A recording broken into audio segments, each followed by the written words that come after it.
There are moments in history when silence becomes heavier than the chains that created it, when a whisper buried in dust carries more truth than all the speeches and ledgers that once justified a world. In the humid summer of 1851, beneath warped pine floorboards in a cabin at the edge of the cotton rows, a book lay hidden, leather cracked, corners curled, its spine bruised by secrecy and sweat. The words inside belonged to a woman who was not meant to leave a record of herself, not meant to claim thought or memory, much less testimony. Her name, written with trembling care on the first page, was Rebecca Turner. Born into bondage on a Mississippi Delta plantation, she was assigned no history beyond someone else's ledger entries, no identity beyond property, no future beyond toil. Yet she wrote, with stolen scraps of paper flattened between her palms, with ink made from river mud soot and goose quills sharpened beneath moonlight. She wrote, not for an audience, not for rebellion in the traditional sense, but because grief needs form and memory, even under bondage, demands witness. Her world was Lake Providence Reach, fertile swamp, Spanish moss muffling the cries that came from the slave quarter, grand verandas where white women sipped sweet tea and never lifted their eyes toward the fields, unless to remark on yield. America was expanding, railroads stretching like new veins, factories rising in the north, speeches in Congress balancing humanity against cotton weight. Yet in the rural South, history hardened like bark around a tree, trapping people inside a system older than the nation itself. Rebecca's day began before the dark loosened its grip on the sky, when the horn sounded and bodies rose like shadows pulled by someone else's. There were infants left crying in hammocks and old women rubbing aching, and men whose backs bore maps of scars that told their true biography. Children carried water before they could pronounce their names. Women like Rebecca worked the fields until sweat soaked through homespun cloth and dirt caked in the folds of their faces. They harvested someone else's fortune under threat of lashes braided with rawhide and lead, under the watch of overseers who called cruelty discipline and property protection. But Rebecca had something many of her peers feared to admit even to themselves. She could see the shape of slavery not just as a physical prison, but as a narrative one. She understood that the greatest theft was not labor or family or safety, but story. For those who are not allowed to document their pain, the world pretends it never existed. And so she began to write, not only of what was done to her, but what she observed, what haunted the edges of her days. She wrote of a girl barely 12 sold from the yard like a calf, her scream so sharp the sparrows in the oak trees scattered. She wrote of the way the plantation mistress prayed for mercy on Sundays, yet counted infants as losses in her household books on Mondays. She wrote of songs hummed at twilight that carried coded memories of Africa, a continent she had never seen but felt in the wails of elders whose eyes clouded when drums were mentioned. She wrote of men forced to stand silent before their wives' violations because resistance meant death, and of how death sometimes felt less fearsome than another night walking back to the cabin, with shame burning hotter than the sun. Knowledge was forbidden, but hunger for meaning was not, and it grew like a root inside her. The law in Mississippi forbade teaching enslaved people to read, calling literacy a threat to the Southern order. It was true. Words had a dangerous way of holding power, of turning feeling into declaration. Rebecca learned in slivers, stolen moments at the edge of the big house while carrying laundry, listening to the Turner children recite their lessons. Sometimes one of them, bored and self-satisfied, would demand she repeat a word as if she were a pet performing tricks. She repeated it silently later, shaping letters with her finger in dirt behind the smokehouse, practicing until mud stained the creases of her knuckles. When a tattered primer was discarded, she smuggled a single torn page, hiding it in her bodice, then sewing it into the lining of her pillow. Each new letter she learned felt like a stitch mending something inside her that the world tried to rip apart. She did not yet know how to record a legacy, but she knew she would not let memory rot into rumor. In her earliest entries, she wrote not as a historian but as a survivor, trying to capture fleeting proofs of humanity. I remember my mother's hum, she scrawled in shaky hand, like the river's whisper when night is soft. It was the only line on the page, and below it a smudge where either sweat or tears had blurred the ink. Her mother was gone by then, sold after a fever season reduced the labor force, traded for mules and seed because bodies were currency. There had been no goodbye, only the dust rising from the wagon wheels. Children watched that road like a wound, knowing each direction held the same danger, departure without return. Rebecca knew memory was an act of rebellion, and she clung to it not for comfort but for proof she had come from a woman who loved, who existed, who was not just a name in a planter's notebook. In this first stage of her diary, she was still learning to trust language, to carve space for sorrow, to recognize that silence served her oppressor more than she ever could, and so she wrote in stolen hours, whispering prayers to a God she hoped could hear the ink as much as the voice. Years layered themselves like sediment over Rebecca's early grief, and the plantation moved through seasons in a rhythm that felt both eternal and suffocating. Cotton blooms swelled and burst. Children grew old before their time. Overseers came and went, some cruel by calculation, others cruel by habit, each convinced that pain kept order, like fences kept cattle. Rebecca continued to write, sometimes tentatively, sometimes feverish, always with the urgency of someone storing water in a drought. As literacy sharpened her mind, she began to see the plantation not just as a field of bodies, but as an ecosystem of power. Every gesture, every whisper, every footstep told a story about who controlled whom, how fear traveled faster than rumor, how hope survived in corners the Turner family never thought to look. The Turner patriarch. Colonel James Turner was a man of polished manners and iron convictions. He spoke of Providence as if God personally audited his cotton bales. At supper he discussed politics, the Fugitive Slave Act recently passed, Northern abolitionists poisoning the nation's morals, European revolutions proving that common people could not be trusted with freedom. Yet, in the privacy of his ledger, he recorded birth weights of enslaved infants beside commodity prices, treating both as investment projections. His wife Eleanor clung to religion like lace at her collar, reciting scripture as she handed out punishment directives, convinced discipline was righteous stewardship. Their sons learned early that mastery was inheritance, not responsibility. Their daughters learned that Southern womanhood was a pedestal built from someone else's kneeling back. Rebecca saw all this and recorded it not as accusation, but as anatomy. She wrote of Eleanor Turner standing by the window in silk, praying for her husband's health while a girl in the yard nursed a swollen cheek from the mistress's ring. She described the boys practicing Latin declensions while enslaved men were beaten for making eye contact in the yard. She noted the irony of sermons preached on meekness while overseers broke bones to maintain obedience. Her entries grew sharper, more observational, shaping themselves into testimony rather than reflection. They fear our minds more than our hands, she wrote. They trust us with children's lives, yet not with letters. If they believed us empty, they would not guard knowledge like silver. Her writing extended beyond cruelty. She recorded moments of community that white eyes never bothered to see.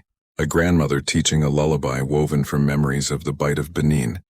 A teenage boy carving a flute from cane to mimic birdsong on evenings when the air softened enough to pretend peace existed. Women sharing herbs for childbirth because no doctor came when enslaved bodies bled. A man named Solomon who whispered scripture from a contraband Bible by firelight, turning pages like fragile hope.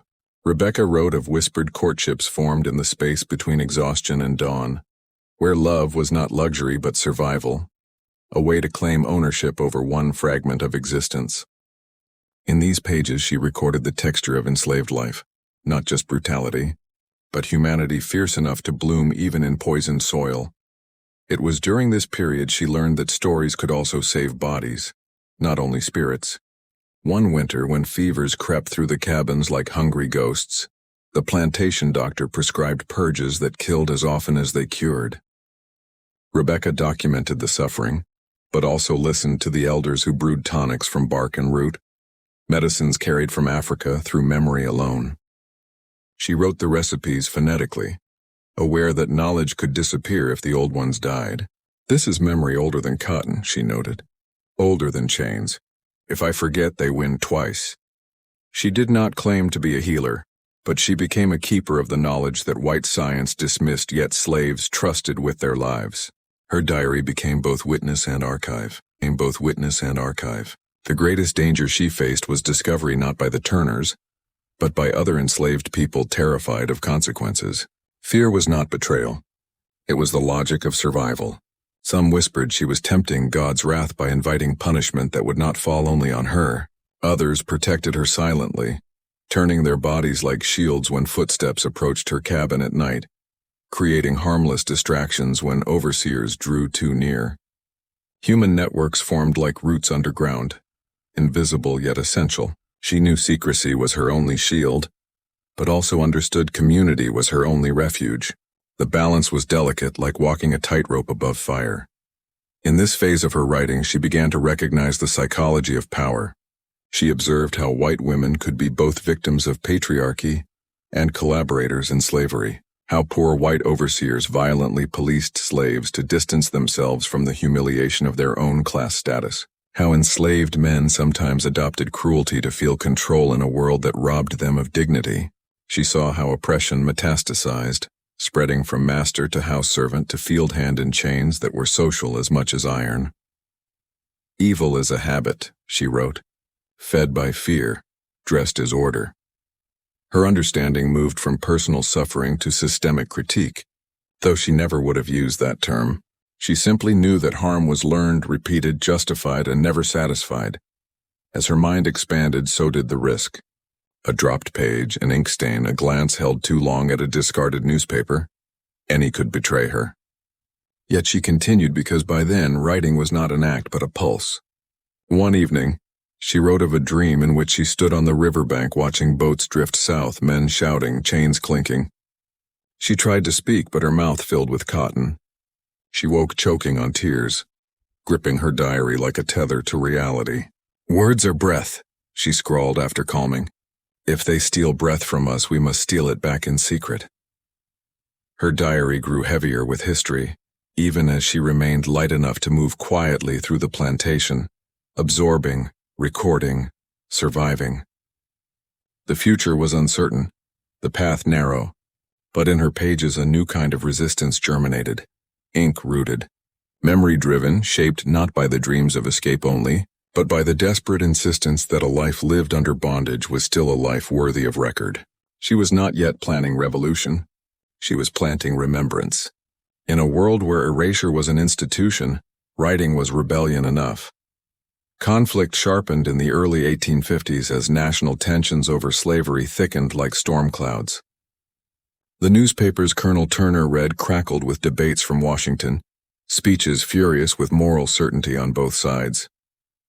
Yet on plantations like his, the argument was not philosophical.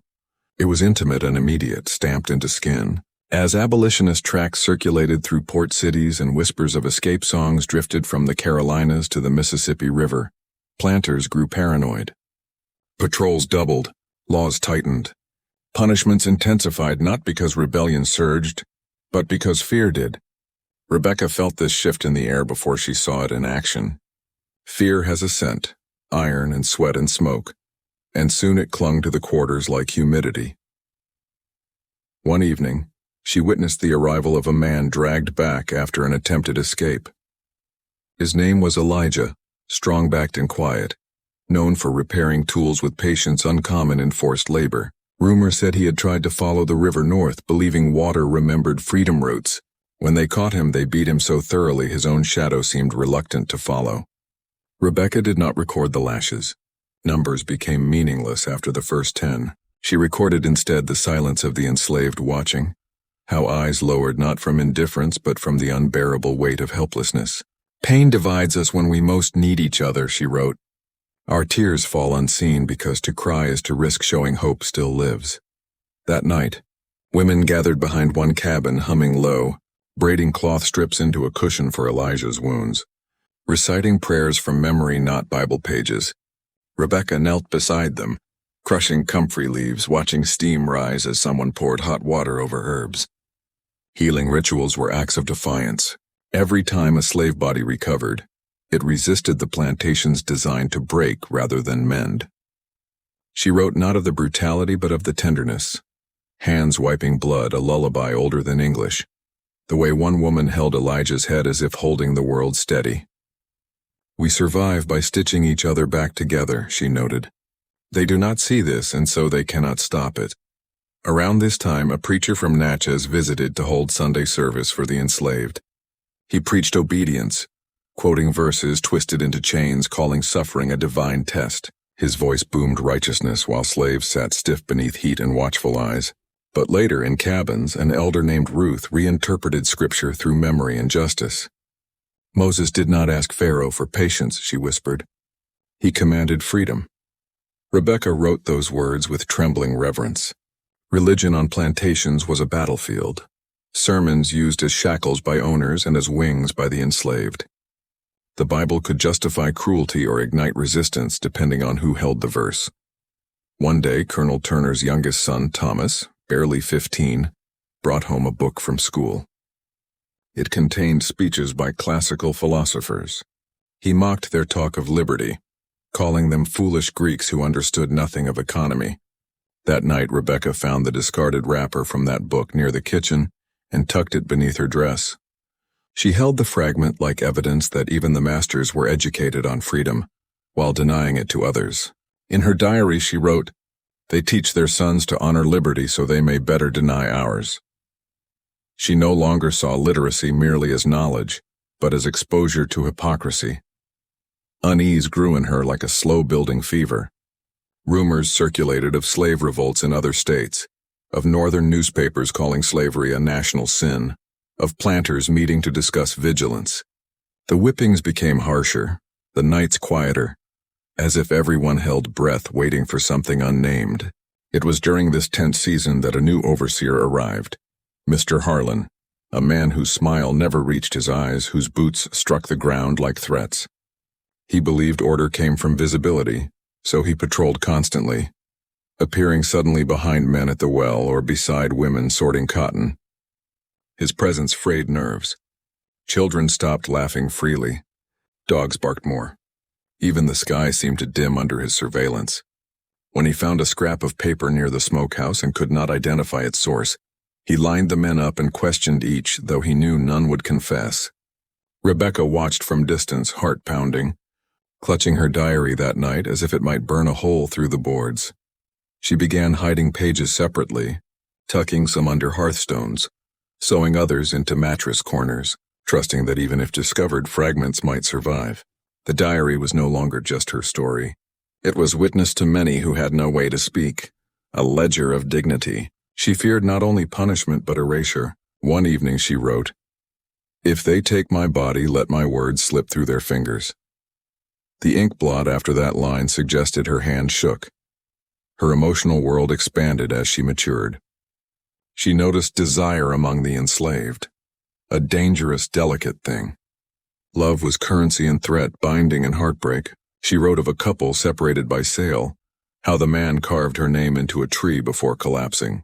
"They call us cattle," Rebecca wrote. "Yet cattle do not mourn like this." She recorded childbirths in shadows, celebrations whispered over newborns whose futures were uncertain the moment they breathed. She documented laughter too, quiet but fierce in the way men joked about outsmarting overseers or children splashed in river shallows when no one watched. "We breathe joy like stolen air," she wrote, "because to live only in sorrow is to die before death comes." Her writing grew bolder inwardly, even as danger grew outwardly.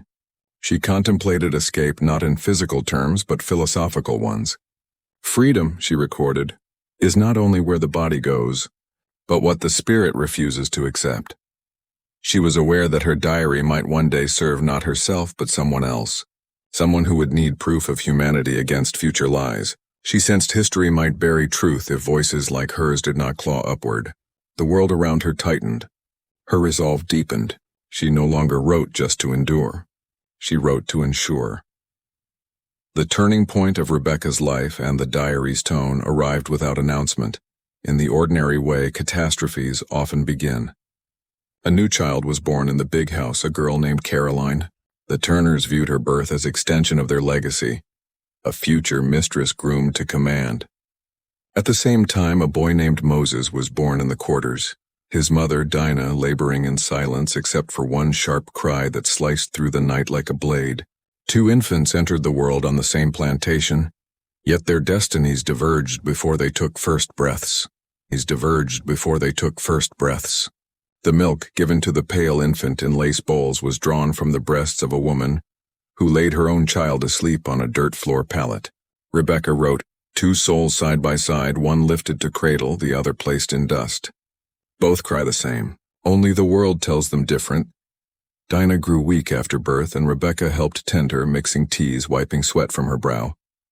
When Dinah whispered she feared her baby would be sold like her first child, Rebecca felt a familiar ache, loss repeating itself across generations like punishment etched into bone. She wrote, "Grief travels down like blood," and wondered whether any prayer could break that inheritance.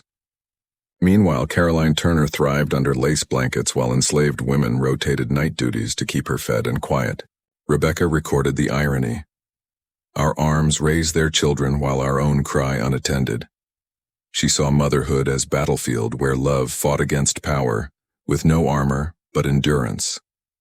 As Caroline grew, Eleanor Turner began training her in the ways of Southern womanhood, delicacy, grace, and the subtle cruelty of distance. One afternoon, Rebecca overheard Caroline ask why the servants' children did not play with her. Eleanor replied, "They are not your equals, child. You must learn the world as it is." The girl accepted this as easily as breathing, and Rebecca felt rage not in flames but in hollow exhaustion. "A heart-taught hierarchy forgets compassion," she wrote. "Their innocence is shaped like a fist." Observing this generational indoctrination changed Rebecca's understanding of slavery. She saw it not only as labor system but as culture, breeding obedience in some and authority in others through milk and song and repetition. That same year, a fever swept the region, claiming bodies quickly. White families fled to higher ground. Slaves remained to bury their dead. Rebecca nursed the sick, her hands raw from lye soap, her mind heavy with names she feared to forget. Dinah died, and Moses cried as if calling for her ghost. Rebecca held him close, whispering songs she half remembered from old women now gone. She wrote of her grief quietly. "Death here walks in daylight. We pretend strength, but inside we are mud after rain." Yet she also recorded a rare act of resistance, burying the dead not where the overseer instructed, but in a sacred circle near the river, marking graves with carved shells, honoring spirits despite prohibition. "They own our bodies," she wrote, "but not our rituals." Meanwhile, tensions in the big house mounted. Colonel Turner's debts grew due to crop disease and mismanaged investments. The pressure made him irritable, unpredictable. He demanded stricter discipline, longer hours, and reduced rations. Hunger gnawed sharper than lashes. Men whispered discontent. Women rationed cornmeal like ash. Yet amid hardship, community intensified. They shared food in secret, took turns tending the weakest, braided each other's hair on Sundays in acts of quiet dignity. Rebecca wrote, "Hope lives not in grand gestures, but in hands washing another's feet." Then came a night that shifted her writing from observation to resolve. A young girl named Hannah, hardly 13, was summoned to the big house. Everyone knew what that meant. Her mother wept silently against the cabin wall, fists pressed to her stomach as if physical pain might drown emotional agony. Rebecca saw in Hannah's wide, trembling eyes the same terror she once felt watching her mother sold. That night she wrote furiously, ink splattering, lines uneven. "They take childhood like harvest. They call themselves masters but are thieves of futures." Rage burned in her words, not loud but steady, not destructive but determined. She realized that writing alone could not protect, but silence certainly would not. Something in her shifted from chronicler to moral witness, a role not self-chosen but imposed by conscience. She began documenting Hannah's life, not only suffering but resilience. She noted the way the girl braided hair to feel control, how she learned hymns faster than anyone, how she clung to scraps of joy like armor. Rebecca understood then that memory was not passive. It could be shield, testimony, weapon. "If they will not see her humanity," she wrote, "history must." Her entries became sharper, more declarative, as if training themselves to speak loudly even if she could not. She no longer worried about being discovered as much as not being remembered. The diary thickened with urgency. Rebecca recorded disputes among slaves, resentments, jealousies, tempers frayed by hunger and exhaustion. She refused to romanticize suffering.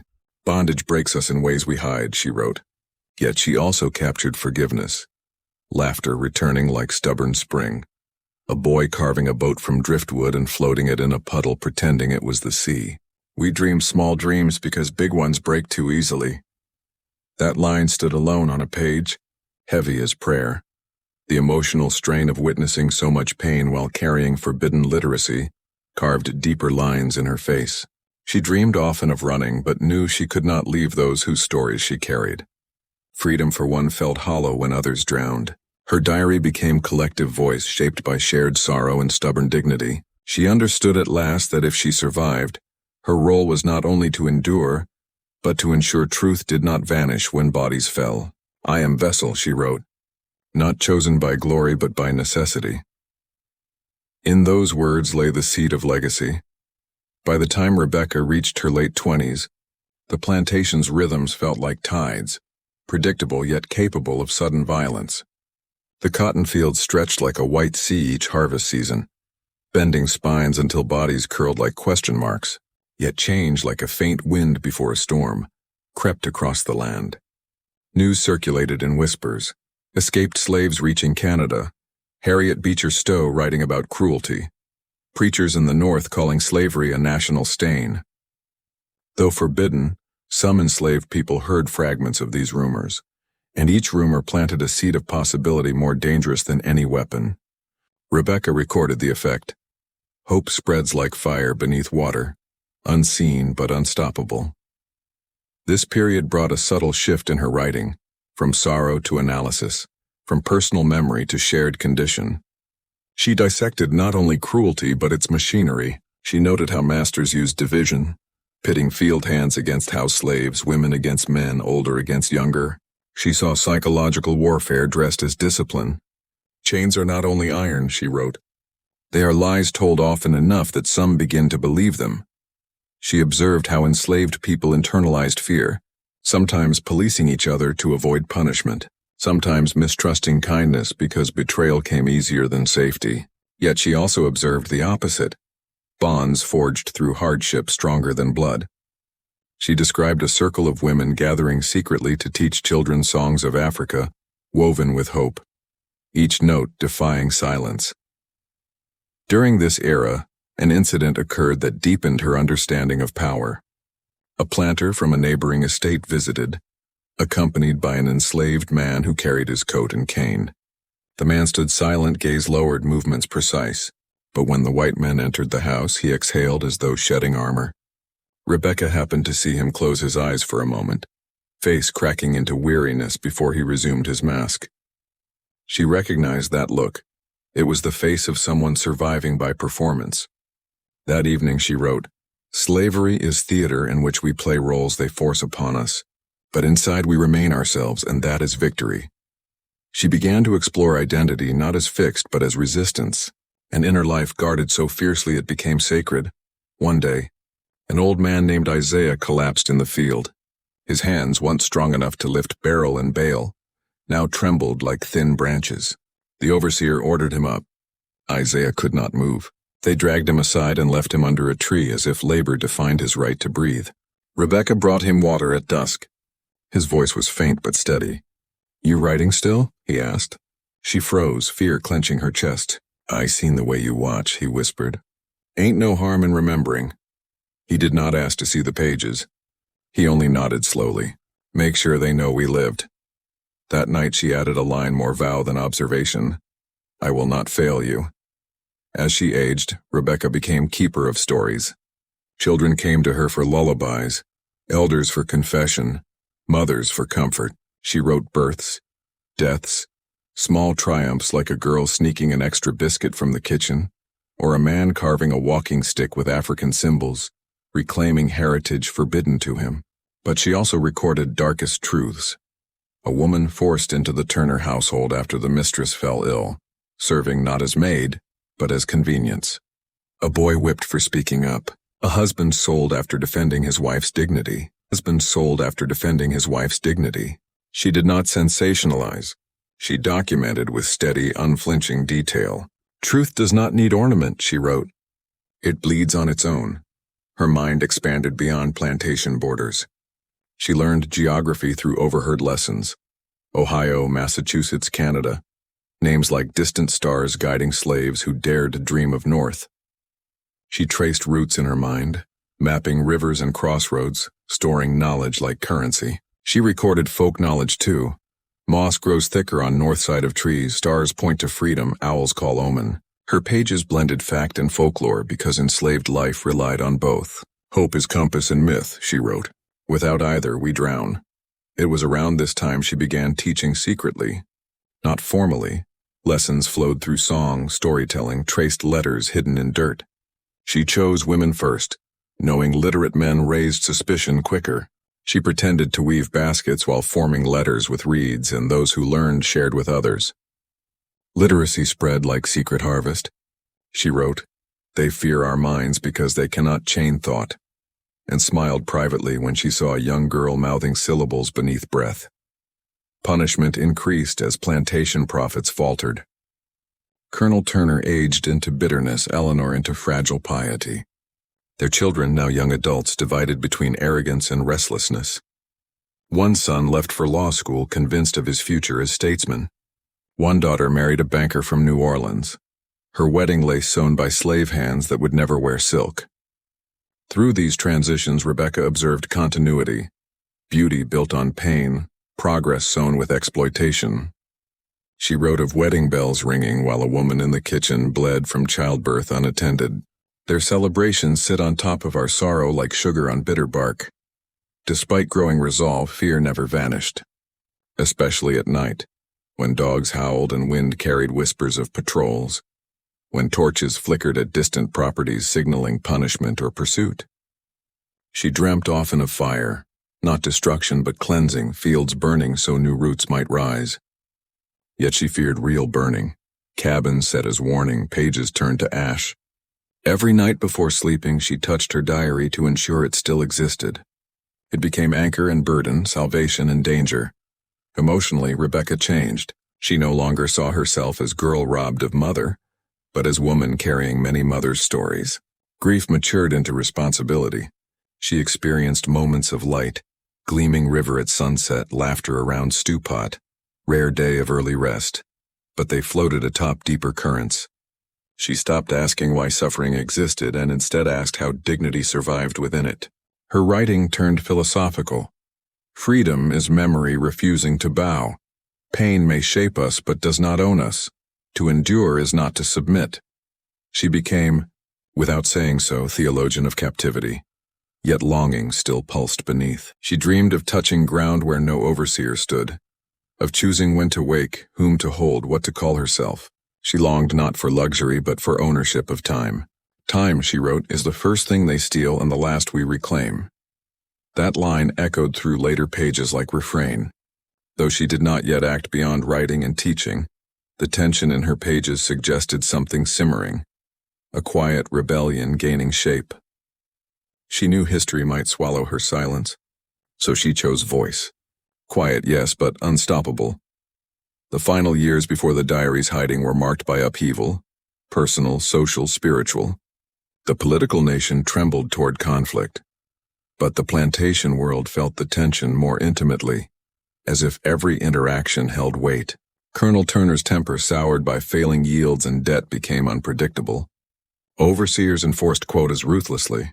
Night patrols increased, yet enslaved people, sensing cracks in the system, whispered more boldly. "Something coming," elders said, voice quivering not in fear but anticipation. Rebecca felt it too, a shift like river current changing course. One winter evening, she overheard Thomas Turner, now fiery with pro-slavery rhetoric from university debates, declare that rebellion was inevitable and must be crushed before it grew. He paced, declaring slaves must remain ignorant, must be controlled with certainty, must be kept as children. His father nodded, but fear flickered in his gaze. Rebecca, hiding behind pantry door, realized that power afraid of losing dominance grows crueler, not stronger. She wrote that night, "They tremble under their own whip." Soon after, an incident forced her diary into dangerous focus. A young enslaved man named Aaron was accused of stealing tobacco. No evidence, only suspicion. He was whipped publicly, the lash whistling like vengeful spirit. Rebecca did not watch. She listened, each crack a wound in her soul. That night she sat beside him as his sister applied salve. Aaron asked why she wrote if nothing changed. She did not answer then. Later in her diary she wrote, "Change begins as memory refusing to die." She questioned herself, but not enough to stop. Hope and sorrow interwove constantly. A secret marriage ceremony in the woods. 2 young lovers jumping broom under moonlight. Elders humming blessings, hands linked like roots. A baby's first laugh rippling joy through cabins despite hunger. A clandestine prayer circle where voices trembled with longing for deliverance. Meanwhile, sale rumors haunted every family. Rebecca saw the agony of mothers staring at children, trying to memorize faces in case morning brought separation. She wrote, "We love with urgency because tomorrow is thief." Then a spark. An abolitionist newspaper smuggled onto the plantation by a peddler, hidden inside a sack of flour. Its words inflamed hope and fear. Someone read passages aloud in secret, speeches promising freedom, descriptions of runaway success, stories of free black communities in the North. For some, hope expanded painfully. For others, despair deepened at the distance. Rebecca copied lines into her diary, rewriting them in her own cadence. "Freedom exists," she wrote. "Distance does not erase existence." But exposure brought new danger. Overseer Harlan increased searches, interrogations, intimidation. One evening he entered the quarters unannounced, overturning beds, rifling through clothing, seeking contraband literature. Rebecca's heart thudded like hammer inside her chest as she lay still on her cot, diary hidden beneath loose board. If he lifted that plank, her life would end. He did not. But she understood her luck thin as cotton thread.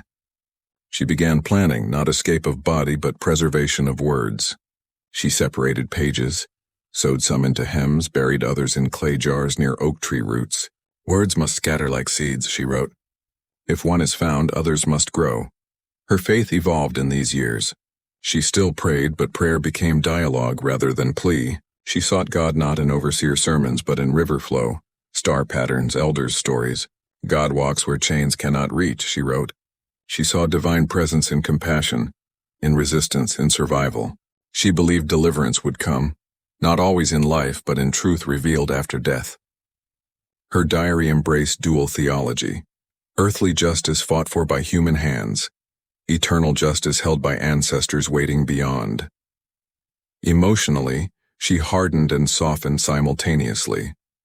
Hard in resolve, soft in empathy, she forgave those who collapsed under despair.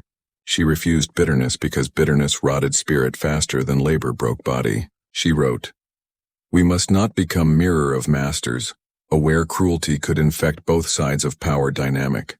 Yet she did not romanticize forgiveness. "I forgive for my peace, not their absolution," she wrote. She understood forgiveness as survival tool, not moral concession. One night, lightning split sky blue-white, illuminating fields like battlefield. In that moment, the plantation seemed fragile. Wood, flesh, crop, wealth, so small against nature's power. Rebecca stood in doorway, rain soaking her, and felt something break open. "They believe they control us," she wrote later, "but they cannot command storm, cannot command truth." She began to imagine not only survival, but legacy. She wrote pages on ancestors not known by name but felt in bone. She envisioned future readers, imagined someone holding her words decades later. "If you see this," she wrote in early form of address to posterity, "know we lived full, not empty." One entry stood out. "If freedom comes in my lifetime, I will walk into sun unchained. If it comes after, let my words be voice for bones."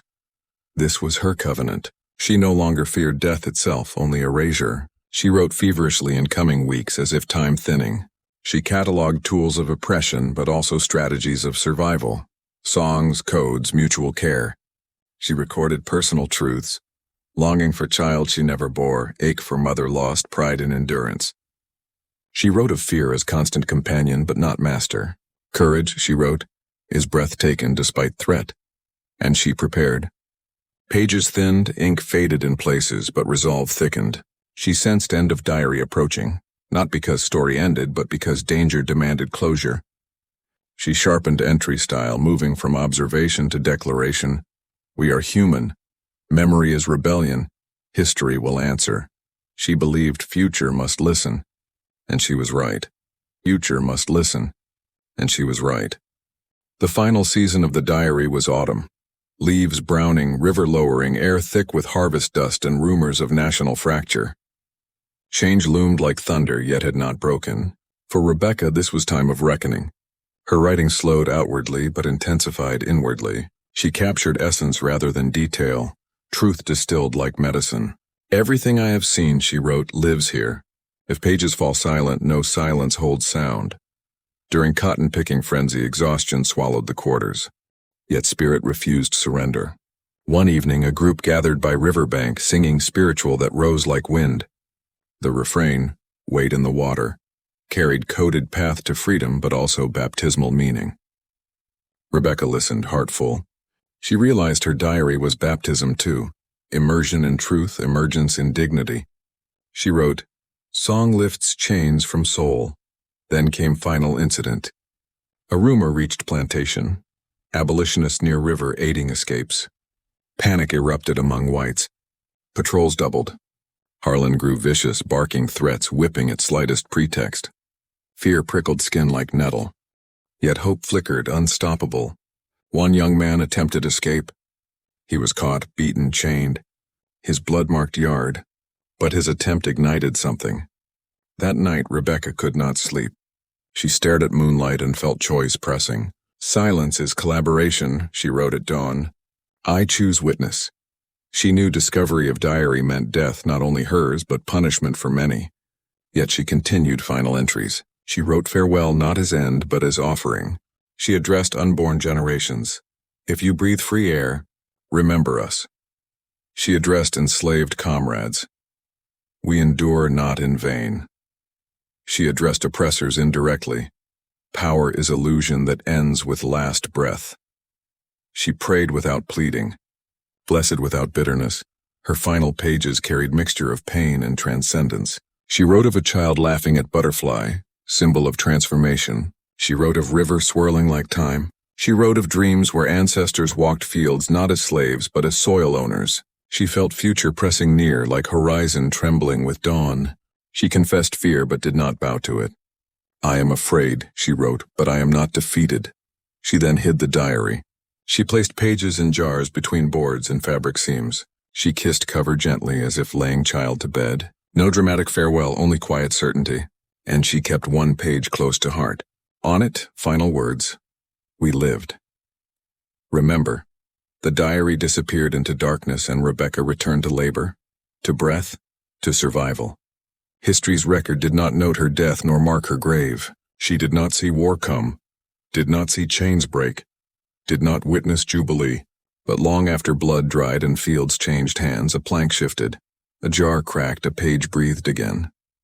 When found generations later, scholars debated authenticity. Some doubted an enslaved woman could write such thought, but others knew arrogance erases truth more readily than memory does. And when these words reached modern eyes, something stirred, a recognition that history is not only what textbooks record, but what oppressed whisper into future.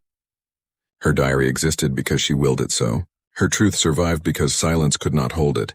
We stand now not on plantation dirt, but in world shaped by its legacy. Chains may be gone, yet echoes remain, inequity, struggle, resilience, witness. The diary reminds us that resistance takes many forms: flight, song, prayer, ink.